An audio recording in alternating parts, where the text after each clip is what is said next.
వాళ్ళు బనకచర్ల గోదావరి, బనకచర్ల వాళ్ళు కడతామని అడిగితే కదా మేము ఆపమని చెప్పడానికి. ఎజెండాలో వాళ్ళు కడతామన్న ప్రతిపాదననే చర్చకు రానప్పుడు ఆపమనే చర్చనే రాదు. ఉన్న అన్ని సమస్యల్ని కృష్ణా నది మీద, గోదావరి నది మీద ఉమ్మడి రాష్ట్రాలకు ఉన్న సమస్యల్ని చర్చించడానికి, సమస్యల్ని గుర్తించడానికి అధికారులు, ఇంజనీర్లతో ఒక కమిటీ ఏర్పాటు చేసి ఆ కమిటీలో చర్చించిన తర్వాత మిగతా అంశాలు ముఖ్యమంత్రుల స్థాయిలో చర్చించుకోవాలని నిర్ణయం తీసుకున్నాము.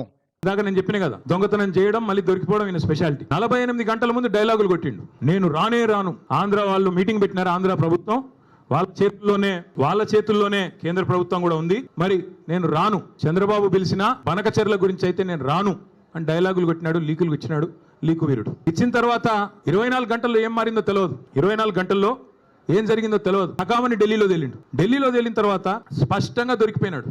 ఈయనేమో బనకచర్ల ప్రస్తావనే రాలేదంటాడు. ఆంధ్ర మంత్రి గారు రామానాయుడు గారు బయటకు వచ్చి మొట్టమొదటి ఎజెండా అంశమే బనకచర్ల, దాని మీద మాట్లాడినాం, 30 రోజుల్లో కమిటీ వేస్తున్నాం, అయిపోయింది, చంద్రబాబు డైరెక్షన్ ఇచ్చిండు, రేవంత్ ఓకే అన్నాడు అన్న లెవెల్లో ఆయన మాట్లాడుతున్నాడు.